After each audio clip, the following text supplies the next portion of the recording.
I've waited a couple days to make this video because I wanted to give you guys a chance to watch the second round of the YouTuber Championship. Now, if you don't know what that is, that's over on Simo's channel. It has a bunch of the latest and greatest YouTubers, about 16 of us, and it's just like an it's not Swiss rounds, it's a single elimination tournament, and I'm currently done with round 2. I'm actually 2-0 right now, so we have 2 more rounds, and that's pretty exciting. Now, the deck that I used to win with was kind of interesting because what Nyhmnim and I did is that we've made our sort of own format. Now, it had to go along with current format, which is why we didn't use Battle Pack 3 cards, and it's also why we didn't play GOAT format, because all these cards still had to fit in the context of the actual tournament, which is just modern Yu-Gi-Oh! So what we did is we used Battle Pack 2 cards, and the other rule that we imposed on ourselves was that we could only use 2 ofs and 1 ofs, no 3 ofs. And I thought that'd make it a little bit better so that we're not having just the same deck.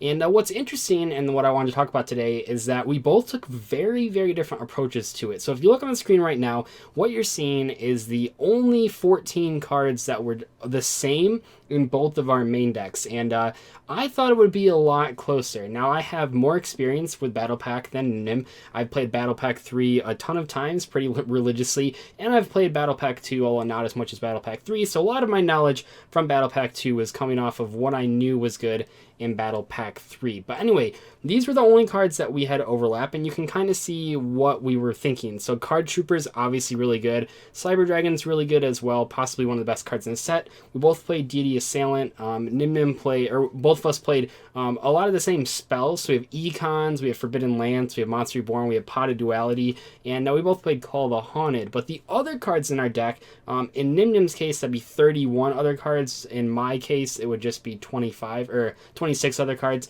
because he played a 45 card main deck. I think that's where it gets really interesting. So we're going to take a look there. So this is kind of what we both were starting with. Now, if I get rid of this is what Nyhmnim played. So you can see where a lot of the differences were, because any card that was not on this means that I didn't play it. So we can look at cards. The main difference here is the tribute monsters. So we have Air Knight Parshath, we have Ancient Gear Golem, there's Obelisk the Tormentor randomly in there, which, to be fair, if that card ever got summoned, it probably would win the game. We see the Hamstrat, Mecha Phantom Beast card, and I think he was playing that because he didn't know the ruling, which came up in the game that we played, which was if you attack a Hamstrat with a monster with more than 1,600 attack points, it actually still dies, which he didn't know. He was playing Gene Warped Werewolf, he never drew that. Scapegoats, which I wasn't a huge fan of. Golden Apples, Metal Reflect Slime, which is pretty good. He was playing Magical Arm Shield, which he kept opening, and you can kind of own Demok as well, but you can kind of see what he's playing here, and we're going to look at my list and kind of see how it's much different, and I'm going to try to explain my card choices. Hopefully you'll learn something in this video. So let's get started. So first off, let me move myself here. So we have Bazoo the Soul Eater, really popular card in Battle Pack format, and also when it originally came out is really good. This card is just fantastic for getting over bigger monsters. Cyber Dragon, obviously. Beast King Barbaros, he definitely should have been playing this. This card is insane.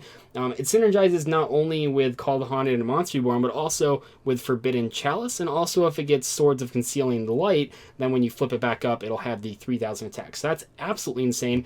Ape Fighter is a card that it didn't really go off in our game, but this is one of the best Battle Pack 2 cards. This card just gets super out of control really fast, and if you can open this, you usually can win the game. Another card I was playing was Shocktopus. He kind of laughed his card. This card's a really important piece of removal. It really helps getting rid of pretty much any monster because it puts it to 0 attack. Now, another card that some people might have been surprised by in the match that we played was Cryon the Mage. It must be Chiron the Mage. I don't know. This card, though, is probably the only reliable piece of spot removal for back row in the entire set, and I don't think Nyhmnim knew that. And I'm assuming you guys, I already said who won because that's what the title is, but this card actually won me the match, and if I didn't have it, it would have been in a much worse spot. This is one of the only outs to the best spell card in the set, which is Swords of Concealing Light, that we'll talk about in a second. But yeah, this card is insane, and I had to play 2 because if you don't have this card and they Swords of Concealing Light you, they almost always can win. The other card that I thought was really good was Card Guard. This card's fantastic. I played Zerion only because I knew Gage wanted to play Scapegoat. He was like, Scapegoat's the best card in the set, and I disagreed with him, and I thought he was still going to play it, though. He obviously did, so I played the Zerion. I played one DD Assailant. This is probably, I'm going to talk about the 3 changes that I would make, I guess 4-ish changes that I would have made. One of them is that I overestimated how good DD Assailant was. So I thought DD Assailant was going to be better than DD Warrior Lady, which is stupid because DD Warrior Lady was on the Forbidden Limited list. DD Assailant was not, to my knowledge. And basically I thought, well, I wouldn't ever want to banish something that wouldn't destroy it in battle. I was super wrong there, and yeah, it was just super bad. So I would have played DD Warrior Lady instead of this card. I probably would have played 2. Card came in clutch from Card Trooper. Copycat, really good at taking out tribute monsters. I figured he wouldn't know enough about the format to know if the tribute monsters are actually the worst cards. You can kind of see here, I'm not playing Ancient Gear Golem, I'm not playing Air Knight Parshath, I'm not playing Demok. Those cards just simply aren't good enough. Moving on to the spells, we have Monster Reborn, obviously. I was really surprised he didn't play Book of Moon. That was pretty crazy. Autonomous Action Unit, fantastic card. You have a lot of good cards to bring back. Life points don't really matter in a format that's so slow. Awesome. Big Bang Shot, once again, for the Scapegoats, but it's just pretty good in general. Econ, obviously. So Swords of Concealing Light is one of, if not the only good, reliable piece of catch-up in the entire Battle Pack 2 format. Because if you look at all these cards, you look at the cards that Gage was playing, many of them are just 1-for-1 trades, and in some rare cases they're +1s. But in general, you're usually just 1-for-1 trading with your opponent, and that means that if you get behind, you don't have a card like Regeki or Dark Hole to catch you up.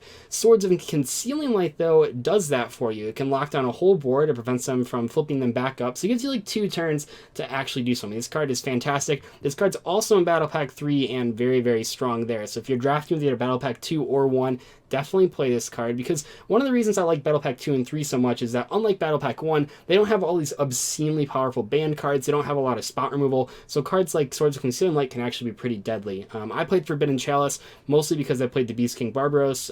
Other than that, there wasn't a huge reason for this card. I mean, sometimes it can come up, but Gage's deck was more on like big tribute monsters, so this card is actually something that I sided out every single game. We have Pot of Duality, of course. Forbidden Lance, really good. You can use it to reduce your opponent's cards. You can use it to prevent them from being like boosted by all the equips and the stuff like that. Shrink, good for getting over big monsters. Call the Haunted, obviously. Wingstorm of Aniqua. I wish I would have played 2 of this card. This card's insane. I knew it was insane, but I still didn't play 2. I think I mean, 1's in the side deck, right? Yeah, there's an extra 1 in side deck. Sorry, I'm like trying to move this all over the screen.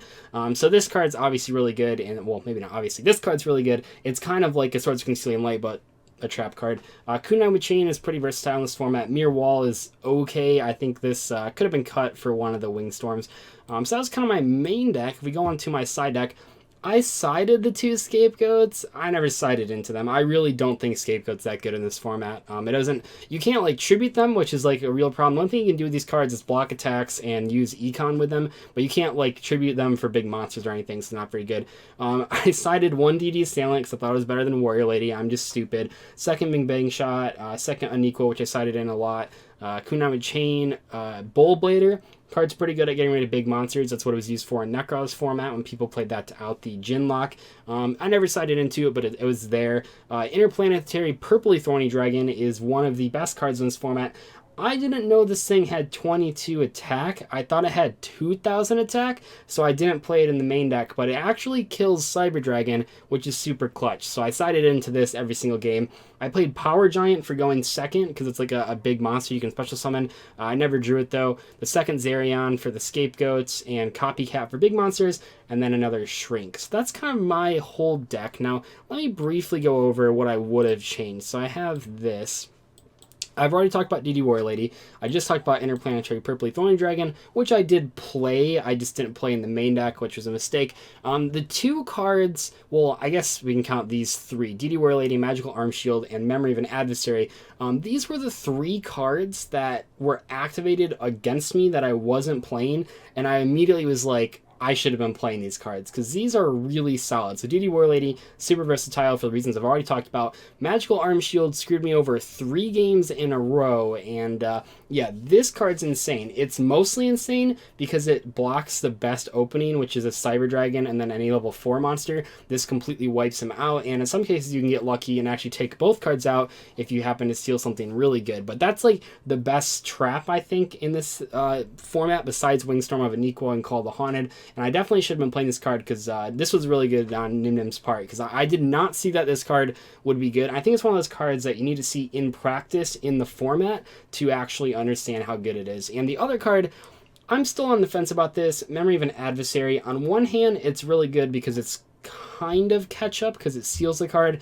On the other hand, you take a lot of damage and it's really slow. So I'm kind of iffy about the Memory of an Adversary. I mean, it's a pretty bad tempo card, but a really good value card. And I think for that reason, it might be worth looking at. But I don't know if I'd play this card. Maybe like in the side deck. It's good for taking big monsters, but I don't know. He played this card and never like won him a game. He resolved it once and didn't really change things. So I don't know. This card was there, but I don't think I would have played it maybe in the main deck. But these two cards, CD War Lady and Magical Arm Shield, were fantastic. So that's pretty much going to wrap up my deck analysis here. You can see we both took very different approaches to it. I maybe had a slightly unfair advantage because I'd played this format before, but it was a lot of fun. And for the third round, if you haven't seen who won between Simo and Team Sam, go check it out. But I'll be playing against one of those guys, and I don't know what we're going to do. I think, well, between Simo and Team Sam, they made a friendly agreement, just like I did in the first round, which is no one play True Dracos or Pendulums.